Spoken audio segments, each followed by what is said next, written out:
Ini sebenarnya berarti perdebatan antara orang pelit dengan orang peminta-minta gitu ya. Kalau rezeki udah banyak nih. Tapi kan di jalan Allah, bukan di jalan Rian. Kadang setan itu juga pakai peci. Hah? Gimana? Buset banget. Soalnya yang pakai peci cuma kita berdua nih.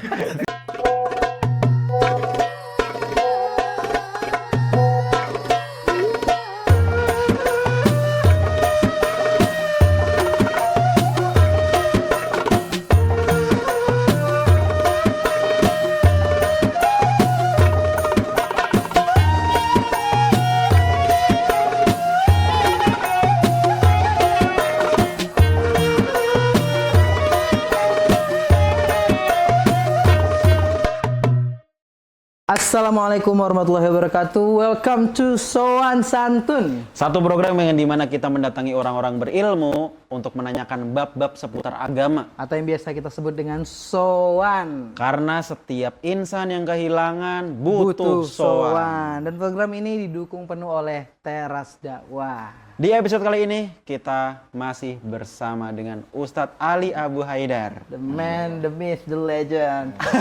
Apa kok tiba-tiba gitu? Kok tiba-tiba gitu? Ya, legend banget ya. Tua gitu. Enggak. Nah ini Roy ini Roy mulu. Lah, siapa lagi? Si Fulan.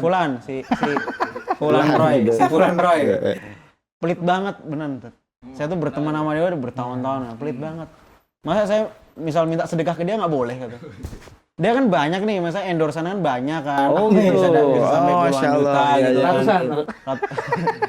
Ratusan. Main film juga ya kan. Oh. Saya minta Roy Film sedekah apa lah. Hidayah? Film Hidayah. Banyak lah pokoknya dia yang jadi orang. Kok jadi apa terakhir? Yang Dalam disiksa film? sisa kubur.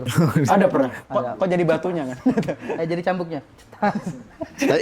Itu cuma acting ya? Acting. Bukan DP kan? Bukan. Kakak DP bisa dilunasin. mau DP. Makanya itu saya tegasin itu cuma acting kan? Acting. gitu. Nah itu masa saya pernah Roy sedekah lah ke saya 25 juta masa nggak mau, dia pelit banget. Iya, karena menurut saya dia bukan orang yang cocok untuk dikasih sedekah. Gitu.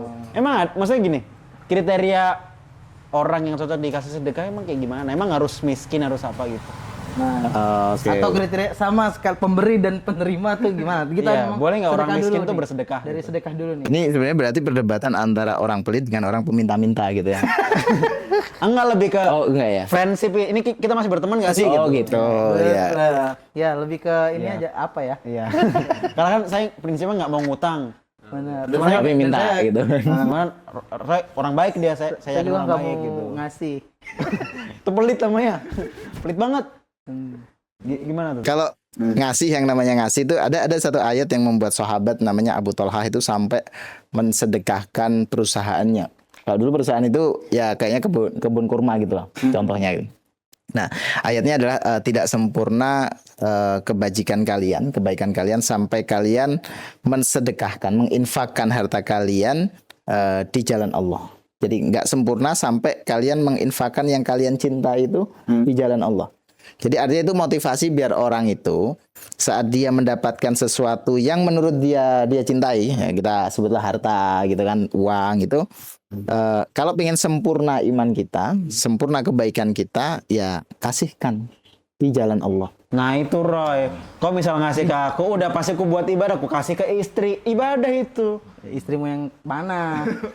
Kok istri kayak mana? Nonton loh dia ini kan, dikira orang aku poligami beneran. Nah, Istri kan cuma satu. Tapi ada dalil lagi. Ada lagi. Nabi mengatakan jangan suka meminta-minta, karena nanti di akhirat akan dibangkitkan dengan wajah tak berdaging. ayo. Tuh. Aku kan nggak minta. Kayak wayang. Nggak Kayak wayang. Biar adil ya, biar adil ya. Wayang tulang dong, nggak ada kulitnya. Karena aku nggak minta-minta, cuman Roy mengingatkan Roy, ini kan kau rezeki udah banyak nih. Tapi masa kan di kau jalan nggak mau Allah, bukan di jalan Rian. Tadi kan dari Oh iya benar sih. Fisabilillah, bukan fisabili syaiton gitu. nice. sedekah? Berarti saya setan dong kalau gitu. Gak mau aja ini biar sedekahnya pas gitu loh. Tapi kok Tapi ini, kalau sedekah kemana? nah itu benar. Kalau saya sedekah kemana? Mostly infak yang tersedia di masjid-masjid. Oke, biasanya. ya.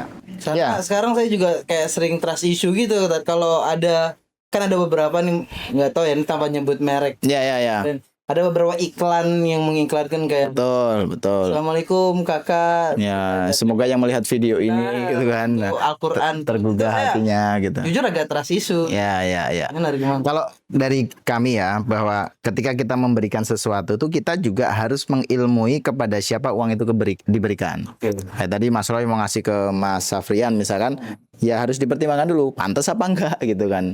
Kalau enggak pantas jangan. Kenapa? Karena babnya adalah kita harus ngukur harta yang kita kasih ini manfaat nggak buat dia. Seberapa manfaat itu berarti yang kita kasih ini kalau memang dia penerima langsung, kita memang sudah dalam tanda kutip cek betul bahwa dia ini layak untuk diberi. Karena kaidahnya seperti misal zakat misalkan. Zakat itu ada 8 yang berhak, 8 asnaf nyebutnya. Ya harus kriteria 8 itu. Walaupun kalau infak dia umum ya, siapa aja boleh dikasih. Tapi kita ngukurnya adalah saya ngasih ini, saya juga harus pamrih. Wah ini Oh, ada Emang harus pamrih? harus pamrih. Bukannya nggak boleh ya? Harus pamrih karena pamrihnya adalah saya kasih ini manfaat ini, saya kasih ini manfaat apa enggak? Karena saya harus pamrih kepada Allah bahwa yang saya kasih ini memang layak untuk menerima yang saya berikan. Karena kalau kita cuma sembarang ngasih kayak tadi misalkan ini saya kasih lah sembarang, yang penting saya udah ngeluarin. Pertanyaannya kita ngecek nggak? Kita mengilmui nggak yang kita kasih itu kredibel apa enggak? Oh, siapa tahu pas kita ngasih uangnya, kalau kita ngasih uang misal dipakai untuk misal mabuk-mabukan segala macam, kita dapat dosa jariahnya. Ya, kalau babnya semoga enggak ya, karena memang kita babnya sebatas ngasih. Tapi babnya kan bukan sekedar yang penting keluar dari saya. Saya harus ngukur yang nerima itu manfaat nggak buat dia, membuat dia makin takarub sama Allah apa enggak. Itu harus kita pertimbangkan gitu. Karena memang kalau kita apalagi ini tema lain urusan wakaf misalnya, wakaf kan kita berharap pahalanya ngalir terus. Pas kita kasih ke sembarang orang yang nggak ngerti wakaf, duit kita nggak dipakai buat wakaf, hilang. Kita berharap pahala, pas dikubur, mana pahala saya? Nggak ada. Ente ngasihnya salah orang gitu. kena prank. Kena prank gitu. Kasian banget ya. Percayaan nggak orang tiba-tiba di akhirat nggak ada itu Pak. Ya, karena kadang setan itu juga pakai peci. Hah? Gimana? Bisa berarti. Soalnya yang pakai peci cuma kita berdua nih. Makanya, ya kadang pakai sorban juga sih. Oh gitu. Ya. Artinya berbohong dengan atas nama agama itu juga ada. Banyak. Banyak. Itu udah dari zaman iblis dulu udah dipakai sama dia metode itu. Maksud saya ini bukan menghalang-halangi orang bersedekah ya, tapi maksud saya adalah kalau kita mau bersedekah, kita mau infak, kita harus ngukur. Yang kita pasrai harta kita itu kira-kira dia bisa mengalokasikan dana itu untuk sesuatu yang manfaat apa enggak. Contoh misalkan ketika kita ngasih mau infak nih, masjid yang sudah total misalkan ya kan ada masjid yang saya pernah lihat beneran nih, total infaknya 120 juta gitu. Ya, sering tuh. Sering. Bahkan biasanya ada ini LPJ-nya tuh ditulis di papan. Ada ya benar-benar itu ada gitu. Selalu Jumat. Ketika itu total segitu nggak digunakan, itu pahala belum mengalir kepada yang udah ngasih. Oh berarti masih mengendap di situ. Masih mengendap di situ. Ketika dipergunakan baru dia bisa mengalir. Nah, kita harus bijak dalam memberikan itu tuh tidak sembarang. Yang penting udah tak masukin kotak infak lah gitu. Oh iya. Kita harus ngukur. Dia karena banyak loh masjid-masjid lain yang juga membutuhkan dengan segera. Nah, itu yang kita bisa mengalokasikan ke tempat-tempat yang lebih manfaat. Nah, makanya saya tuh nggak tahu ini karena hati saya mungkin masih kotor ya. Saya tuh ngelihat konsep itu antara dua hal. Yang pertama, apakah itu memang transparansi dana, atau yang kedua mereka pengen pamer dananya banyak di masjid gitu. Padahal kalau kita melihat nih di Jogokarian itu kan Fenomenal banget ya. membangun brand masjid yang Saldonya nol. Tapi semakmur itu kita di sana nggak bakal lapar, nggak bakal pokoknya hidup lah kita di masjid itu gitu. Karena kalau memang dana itu dipergunakan berputar, itu jadi barokah. Manfaatnya jadi lebih luas. Dan kalau barokah, Allah pasti akan menaungi tempat itu. Tapi kalau kitanya sebagai pengurus kok pelit, dana cuma disimpan, yang lebih menyakitkan lagi diumumkan. Misalnya bisa jadi yang mendengar itu dia butuh uang sekedar 30.000 aja, itu betapa menyakitkannya dia harus mendengar total jutaan rupiah itu. Itu yang jadi problemnya. Dan memang di masa Nabi pun tidak ada dana kok disimpan kalau ketika umat itu memang membutuhkan gitu loh. Oh, berarti gini, kalau kita infak ke masjid, tidak semerta-merta dana sebanyak itu untuk kebutuhan masjid, bisa untuk orang yang membutuhkan fakir Oh, iya, gitu. iya. Oh bisa ya? Iya bisa. Karena nggak, ya mungkin karena saya kan masih bodoh soal itu kan. Saya pikirnya tuh gara itu harus untuk membangun masjid. Saya pikirnya gitu, Enggak. untuk keperluan masjid lah gitu. Termasuk tadi Masjid Jogokarian yang disebut tadi, awal mulanya kan setahu saya Jogokarian punya 40-an juta, lebih bahkan ada orang mau pinjem untuk biaya rumah sakit. Sama Jogokarian nggak dipinjemin, Terus? dikasihin. Oh dikasih? Dikasihin. Karena dia bagian dari umat yang membutuhkan dana itu. Akhirnya gara-gara itu viral, orang-orang jadi tersentuh bahkan justru mensupport Jogokarian. Oh karena kedermawanan Jogokarian sendiri, akhirnya orang-orang terdorong untuk Justru membantu, mensupport. tapi ada ada nggak kira-kira sebagian orang yang tiba-tiba kalau ada apa minta ke Jogokarian aja deh gitu. Tapi kan mereka juga punya ini ya, punya data siapa yang artinya Parameter banyak mana para yang harus ya dibantu. ada indikasinya, ada Karena indikator. pasti yang dibantu kan di warga sekitar ya, yang dekat sama yang prioritas, yang prioritas. Akhirnya sebenarnya seluas itu. Sampai nanti kan contoh ya Jogokarian itu dia punya produk-produk usaha yang kemudian mensupport kebutuhan Oh iya benar. sini. Songkok. Iya, betul. Kadang saya kan, Penginapan. penginapan. Nah, saya kan kalau sholat subuh di Jogokarian kan, pasti pulang tuh nggak mungkin dengan tangan kosong. Minimal ada bubur lah di tangan gitu. Tapi halal ya. Halal Berarti bukan punya orang diambil gitu. Bukan dong. Itu maksudnya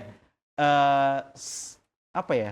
Hadiah dari Jogokarian. Jadi dari Memang Jogokarian disajikan. disajikan Masya kayak gitu. Allah. Dan saya ngerasa kayak kalau masjid di Indonesia tuh kayak Jogokarian semua udah pasti rame dan pasti menarik banyak jamaah karena menyenangkan sekali rasanya gitu. Ya, dan teman-teman saya yang di Bandung apa dan kalau ke Jogja itu mereka Jogokarian. pengen penasaran aja Jogokarian kayak apa sih gitu. Ternyata memang mereka merasa sangat diterima. Itu kan menjadi pionir lah di Jogja ini untuk jadi contoh gitu. Ini balik ke sedekah. Sedekah ya. Tapi ngomongin sedekah, kalau kita pengen sedekah yang bermanfaat, Yang sudah udah pastinya pasti penerimanya itu kredibel. kredibel dan juga di amanah pembangunan untuk umat, Benar. sedekah di Baitul Mal Teras Teras Dakwah. Dakwah. Karena di program Ramadan kali ini Teras Dakwah sedang membangun pondok pesantren, masjid dan juga program ruang kajian yang sudah pastinya dimanfaatkan seluruhnya untuk umat. Ya teman-teman kalau ingin infak atau sedekah bisa langsung ke Teras Baitul Dakwah. Mal Teras Dakwah. Baitul Mal. Kajiannya anak-anak muda di Yogyakarta. Benar. Gitu. Nah, tadi Kalau saya mana? ngomongin sedekah. Sebenarnya posisi sedekah dalam hukum ini apa? Oh ya, Nah, atau mubah. wajib atau sunnah. Sebenarnya kalau babnya sedekah umum itu sunnah. Artinya tidak ada kewajiban. Mengeluarkan harta yang wajib itu yang saya tahu ada dua. Yang satu adalah zakat dan itu dikhususkan bagi mereka yang punya kemampuan. Wabil khusus kalau zakat namanya zakat mal, zakat penghasilan itu memang hanya untuk pada kategori orang yang mencapai nisab dan haul yang di dalam kategori kaya gitu. Nah, ada angkanya itu nanti. Nanti ada lagi yang kedua dalam zakat ini ada zakat fitrah. Itu kalau kita mau lebaran tuh, wah itu ada zakat fitrah tuh. Itu juga bagi yang mampu. Artinya, Berarti yang nggak mau nggak perlu dong? iya karena kan kalau dia nggak mampu justru dia yang menerima zakat itu. Iya, harusnya. Jadi kalau dia punya sisa makanan pokok, Oke. dia berarti di kategori mampu. Oke. Tapi kalau dia bahkan nggak punya makanan sekalipun, dia justru menerima. Itu yang zakat fitrah tadi, zakat mal tadi. Sama satu lagi yang wajib itu adalah pemberian dalam bentuk nafkah. Itu masuk ke zakat. Enggak, infak tapi dalam sedekah yang wajib. Oke. Ya, jadi tapi yang ini tidak ditentukan kategorinya angkanya. Jadi misalkan kalau di Jogja nafkah wajib di atas UMR, itu nggak ada. Nggak ada tuh. Karena ada susah juga tuh kalau di atas UMR Agak tuh. susah jujur. Nanti banyak yang dosa jadinya. Iya. Ya, itu dua hal yang wajib, zakat dan nafkah. Yang satu ditentukan nilainya, yang satu tidak ditentukan nilainya. Yang lain selain itu dia hukumnya sunnah. Oh, oke. Jadi tidak wajib. Tapi ketika sudah masuk bulan Ramadan, itu menjadi sangat rugi kalau kita tidak menyiapkan dana untuk sodakoh wabil khusus pas Ramadan. Berarti ini apa namanya? Yang sedekah umum ya. Maksudnya itu hukumnya sunnah juga ya? Sunnah, secara hukum sunnah, tapi rugi kalau nggak dilakukan di Apalagi pas Ramadan. Ramadan. Oh, Khususnya nih wakaf. Wakaf itu masuk dalam sedekah. wakaf sudah juga. Jadi sedekah itu intinya adalah segala pemberian yang punya nilai kebaikan sebagai bukti keimanan seseorang, itu disebut dengan sodako. Ada zakat, ada wakaf, ada infak umum, termasuk tadi nafkah. Nah, yang saya tekankan di sini wakaf, masuk dalam bab sedekah. Wakaf itu kita keluarin harta kita, tapi programnya program yang sifatnya jangka panjang, bahkan sebisa mungkin abadi. Contoh tadi Teras Dakwah lagi bikin pesantren di atas tanah wakaf. Nah, bangunannya nih dana wakaf yang dibutuhkan. Nah, kita alokasikan dana kita di situ, maka sepanjang bangunan itu masih ada, pahala ngalir. Misal nih, Kita mau sedekah. kita sodakoh ke Teras Dakwah. Berapa deh, misal 500.000 gitu untuk pembangunan pesantren. Ya. Selama pesantren itu masih ada, selama santrinya itu masih ngaji, program jariah. masih berputar, walaupun kita meninggal, pahalanya terus ngalir tuh. Makanya tadi kita kalau mau wakaf, cek dulu lembaganya. Kredibel atau enggak? Dia punya program apa enggak gitu. Jangan sampai asal kita sembarang transfer, kita nggak tahu dia punya program apa enggak. Nah, kalau di Teras Dakwah kan ada program ini. Ada dan secara fisik ada. Secara fisik ada, kelihatan. Bahkan program-programnya jalan tiap minggu. Tiap hari, minggu, bahkan tiap hari Ramadan bahkan ada itu. Nah, kalau ini kasus-kasus yang ini biasanya di kampung-kampung saya sering nih. Ada orang berpeci gitu kan, 2 orang gitu. Dengan Sedekah, minta sedekah. sedekah kadang bawa brosur, bawa map, bawa kalender gitu kan. Nah, itu gimana tuh? Ya, kalau babnya kita mau kasih, kita kasih. Berapapun nominalnya kita bisa kasih, kita kasih. Tapi itu dia sedekah umum. Sedekah umum itu berarti tidak tentu masuk dalam wakaf tadi. Dia sedekah aja. Umpamanya biasanya nih, mohon maaf nih, habis datang 1 orang, kita kasih, datang lagi belakangnya. Oh, ada satu rombongan. Jadi kayak sudah ada oknum yang men-setting gitu loh. Karena memang begitu tuh terjadi biasanya, bahkan termasuk Ramadan. Babnya gini, kalau kita bisa kasih, kasih. Tapi kalau kita nggak bisa ngasih, cukup kasih senyuman dan kita mohon maaf nih. Tapi jangan ini. Kalau Roy yang sih kalau senyumnya katanya Dia sedekah, makanya. Senyumnya Roy gimana? Pengen mukul nggak? Tapi jangan mengomentari dia. Oh, nggak boleh dikomentarin. Karena gini, Tapi dia senyumnya jelek banget. contoh nggak harus datang ke rumah. Kadang di lampu merah tuh, dengan apapun programnya lah gitu kan. Saya orang kurang nih. Saat kita bisa ngasih, kasih. Kasih. Tapi kalau kita nggak bisa ngasih, cukup kasih senyuman, jangan dikomentarin. Oh. Karena gini ya, kita nih kadang suka ya keluar aja ekspresi. Orang kuat kok minta-minta gitu. Tapi kita nggak ngasih gitu. Udah nggak ngasih, komentarin lagi. Oh, nggak boleh tuh, malah bikin dosa tuh. Ya, karena di situ jadi ada unsur kita merasa lebih baik daripada dia. Itu yang dihindari. Jadi kalau nggak ngasih, cukup kasih senyuman. Karena orang itu waktu dia minta nggak dikasih kan sebenarnya hatinya berat tuh. Tapi pas diganti dengan senyuman, dia lebih ringan lah gitu. Walaupun sebenarnya yang dia inginkan nggak dapet. Tapi kasih senyuman, jangan dikomentari. Kalau saya tuh suka banget ngasih ke orang-orang yang bantu nyebrangin itu loh. Kalau di jalan raya, Bohong dia. Kok bohong sih? Orang ini bukan bermaksud ria ya, cuman saya karena dia tuh kerja di situ kan. Ada yang bantu-bantu nyebrangin di jalan raya itu loh. Oh, Pak Uga. Kayak Pak Oga, cuman yang dia yang proper lah. Dia yang bener-bener ngebantu Oke, gitu. ya. Saya biasanya kadang ngasih 1.000, 2.000 karena emang dia Ada effortnya. Ya, ada effortnya, ada kerja konkretnya di situ. Ya, dan itu sangat membantu. Sangat membantu. Ya. Saya pernah itu tuh, yang orang ke rumah yang bawa kalender pondok pesantren tuh.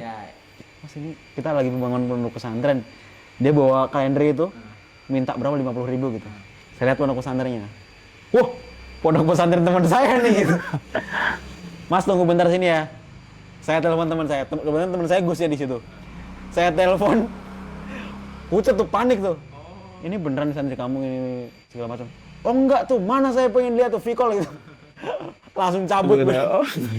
Ternyata banyak penipuan kayak gitu. Saya baru tahu itu berarti belum tentu pondok dia ya. Iya, karena pada biasanya tuh pondok-pondok pesantren itu kalau sebelum berganti tahun, mereka bagi-bagi kalender tuh biasanya. Gitu kan. Oh, bagi-bagi kalender diambil sama oknum dijual. Karena pengalaman pribadi saya kayak gitu. Bener pucet, panik itu dia. Pengalaman pribadi itu ente yang jualan kalender. Bukan saya dong. saya yang kebetulan kalendernya itu ada teman saya yang kebetulan salah satu pengurus di pondok pesantren itu. Saya kaget juga itulah. Ada ini gitu. Karena sebenarnya gini, kalau dia mau jualan kalender mah jualan aja. harganya berapa. Kalau nggak beli ya nggak apa-apa kan gitu. Tapi karena kadang ada maksud di balik. Iya, ini buat pembangunan pondok pesantren. Ada tipu-tipunya gitu. Iya gitu. Nah, itu apa tadi pertanyaanmu, Roy? Ini yang tadi balik ke infak wajib. Infak kan zakat. Tadi kata Ustadz, sebenarnya nggak semua orang wajib zakat mal. Betul. Nah itu jadi standarnya berapa? Gimana? Siapa yang wajib memberikan zakat mal? Ya, ada ketentuan-ketentuannya. Di antaranya adalah dia kalau menyimpan harta, yang harta itu bertahan selama 1 tahun sejak dia simpan. Berapa nominalnya? Yang saya tahu itu kalau dirupiahin sekitar 80 juta kalau nggak salah. Bahkan lebih kalau nggak salah. Jadi umpamanya saya punya tabungan nih, mulai ini misal bulan apa nih sekarang? Februari ya. Nih Februari, saya simpen nih. Bertahan sampai Februari tahun depan, nggak berkurang sedikit pun, bahkan bertambah misalkan, maka saya wajib memotong 2,5%. Tuh. Jadi minimal 80 juta tuh. Setahu saya angkanya nanti dicek lagi karena itu kan tergantung ukuran emas ya. Jadi emasnya harganya berapa dia akan mempengaruhi. Nah, tapi misalkan ternyata dari 80 juta itu umpamanya kita pakai 80 juta ya umpamanya. Kurang 2 hari, saya sedekahkan umpamanya 2 juta.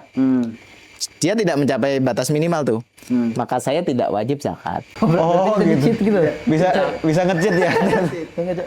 Daripada ini kan 2,5% dari 80 juta. Mending aku sedekahin lah. 1 juta. 500 gitu ya. Enggak Nggak Kalau berapa. niatnya memang batas minimal. beneran niatnya gitu nggak Betul, apa-apa. memang justru ada ulama yang kayak gitu. Oh iya. Jadi misal kita pakai yang gampang dihitung, misal 100 juta misalnya. 100 juta nih mau mencapai nisab. Kalau 2,5% kan berarti berapa tuh? 2.500.000 ya? Iya, 2.500.000. Nah, ini ulama ngeluarin bisa 10 juta. Saking besarnya ya. Ya, saking besarnya sehingga kepotong kan Iya, kepotong batas nih angka minimalnya itu sehingga dia tidak wajib zakat. Tidak wajib untuk zakat mal. Tapi sedekah beliau melebihi batas zakatnya. Oh, justru malah lebih baik kayak gitu Lebih ya. baik kayak gitu. Kayak gitu, jangan main curang ente. Tiba-tiba dapat duit ratusan. Sebenarnya ini loh, zakat tuh sama kayak pajak atau enggak? Beda ya? Karena kalau zakat hanya berlaku untuk orang kaya. Oke. Kalau pajak semuanya dihajar. Semuanya diajar. Di semua item Bahkan sampai orang dipotong. fakir miskin Iya. Tapi di Indonesia banyak orang kaya pajaknya bayar lewat bisnis ya. Wes. Hai. Kok ke situ terus ya? Enggak ada, baru ini. Kayak dikit-dikit ya di Baru- tabrak nggak ada. politik. Saya baru tahu. Dan bedanya gini ya, bedanya. Kalau kita bayar zakat nih misalkan, udah dibayar atau mungkin infak tuh, ada sisa kembalian tuh kita kadang yang ya udahlah, gitu kan. Paham nggak maksud saya? Iya. Jadi kita misal bayar wakaf nih, wakafnya misalkan 1.050.000. Tuh kita masih ada bayarnya 1.100.000 kan sisa 50 tuh. Dia 50-nya buat infak aja lah gitu kan. Kita tuh ridho kayak gitu. Oh iya. Coba bayar pajak. Oh tidak. Enggak. Apalagi kalau dipajak itu untuk bayar gaji-gaji Wah, itu pejabat Oh negara gitu yang terus ya, nggak boleh kayak gitu loh. boleh. Kok nggak boleh sih? Ya, Duit nggak. pajak kita itu. berarti kan beda ya. Zakat dan pajak secara rasa saja beda. Kelas dan tidak. Sama ini saya mau nanya yang zakat fitrah itu tadi. Zakat fitrah itu kan Tadi kan zakat mal. Hah? Ini masih zakat mal tadi. masih zakat mal. Zakat mal. Ya, yang ini tadi zakat mal. Zakat fitrah nih. Ada pertanyaan soal zakat fitrah. Zakat fitrah kan kita keluarkan nanti sebelum lebaran. Sebelum lebaran, ya. Nah, itu idealnya menggunakan uang atau kalau kita kan entah ini tradisi atau budaya ya. Ya, ya. Kan pakai beras ya. Beras, ya. 2,5. Ya. 2,5 kilogram. Nah, itu dipukul rata tuh. Di kampung saya tuh orang miskin masih itu Zakat fitrah, tapi nanti Dia dapat malamnya juga. biasanya dapat berapa karung gitu. Oh, ya, ya, ya, ya. Nah, itu idealnya uang atau Beras. dan berasnya itu apakah harus 2,5 kilogram atau bisa lebih karena Oh. kita mampu gini. Ya, ya. Baik gandum gitu boleh nggak? Boleh. Singkong. Ya, karena kalau kategorinya aqimis shalah wa atuz zakat, waktu mendirikan salat dan membayar zakat, dicontohkan oleh Nabi di antaranya adalah memberi kurma. Nah, kurma itu kan dikonversikan sebagai makanan pokok. Oke. Maka di Indonesia kalau dikasih kurma, siapa yang mau menerima? Orang nggak makan kurma gitu, Ya. maka jadilah beras itu. Jadi beras. Nah, apakah boleh diganti dengan uang? Mayoritas ulama menyatakan kalau bisa jangan. Karena yang dibutuhkan adalah makanan pokok. Kenapa? Karena Idul Fitri itu hadisnya adalah hari makan-makan. Jadi Nabi mengatakan ini hari makan-makan, hari minum-minum, hari suami istri, dan hari berzikir kepada Allah. Artinya bahwa urusannya tuh mau diajak makan-makan nih. Ya, kalau kasih uang, takutnya diganti kuota. Buat skin ML. Pada makan-makan sibuk gini. Sibuk dia Dapatin main game. zakat. Gitu. Walaupun ada ulama yang memperbolehkan, tapi caranya adalah dia bawa uang itu, nanti pihak panitia zakat yang mengkonversikan menjadi Oh ya, saya biasanya kalau nggak pengen ribet tuh saya langsung ngasih uang biasanya. Ada pilihan. Tapi itu tadi berasnya di 2,5 kilo semua. itu batas minimal. Oh minimal. Kalau lebih udah nggak apa-apa tuh. Lebih boleh, tapi kan dihitung per nyawa di rumah ya. Jadi misal saya punya istri, misal istrinya 1, 2, ya berarti 3. Kalau Sama anak? istri 1, anak 5. Nah, ya berarti 5, jadi total 8 misalkan gitu. Nah, 8 itu saya hitung per 2,5 kilo misalkan. Atau saya bulatin jadi 3 kilo deh. Boleh apa enggak? Boleh banget. Jadi langsung jadi satu gitu ya? Satu karung terus niatnya jadi satu gitu? Oh, oke. Nah itu kalau lepas dari maksudnya biar anak yang udah wajib bayar zakat fitrah sendiri itu umur berapa? Ya, yang bahkan di dalam kandungan pun dihitung. Oh gitu. Ya. Karena dia sudah bernyawa dalam unsur ini. Maksudnya nggak ikut keluarga gitu. Misalnya kita nih umur 7. Enggak punya keluarga ya? punya. Alhamdulillah gitu. Kaget kayak Kasian banget. apa abis diusir apa gimana? Kebetulan memang keluarga saya di Belanda. Ya itu maksudnya ketika udah balik apa orang tua nggak wajib bayar lagi, wajib bayar sendiri. Oh gitu. Jadi gini, yang dihitung yang berkewajiban adalah kepala keluarga. Oke. Ketika orang itu sudah balik, wabil khusus laki-laki, maka seharusnya dia ya kayak sadar diri lah, Mencukupi kebutuhannya sendiri. mencukupi kebutuhan dia sendiri. Oke, gitu Roy. Masa kau minta dibayarin terus sama Udah orang 12 tuamu? kilo. Ya, terima kasih sekali kasih, Ustaz. Ustaz, sudah memberikan wejangan kita pada soal kali ini. Semoga teman-teman yang menonton bisa mengambil ilmu-ilmunya. Tentang zakat, sedekah karena tidak semua orang sebenarnya wajib dibantu ya. Ter. Ya, Dan tidak semua orang juga untuk wajib untuk mengeluarkan sedekahnya. Dan sekali Tergantung lagi kemampuan. ya buat teman-teman yang pingin memberikan zakat di tempat yang kredibel, amanah, Amanah. dan pastinya bisa langsung ke Baitul Mal teras Teras Dakwah. dakwah. dan di Baitul Mas Teras Dakwah ini ada ahli ilmu urusan zakat tadi. Sehingga bisa konsultasi. Karena bisa jadi pembahasan fikih yang kita bahas tadi bisa jadi ada perbedaan pendapat. Jadi langsung ke Baitul Mas Teras Dakwah, konsultasi di Konsultasi situ. langsung. Insya Allah amanah. Amanah sudah pasti. Gitu. Terima kasih banyak Ustadz. Sama-sama. Masya Allah. Assalamualaikum warahmatullahi wabarakatuh. Terima kasih.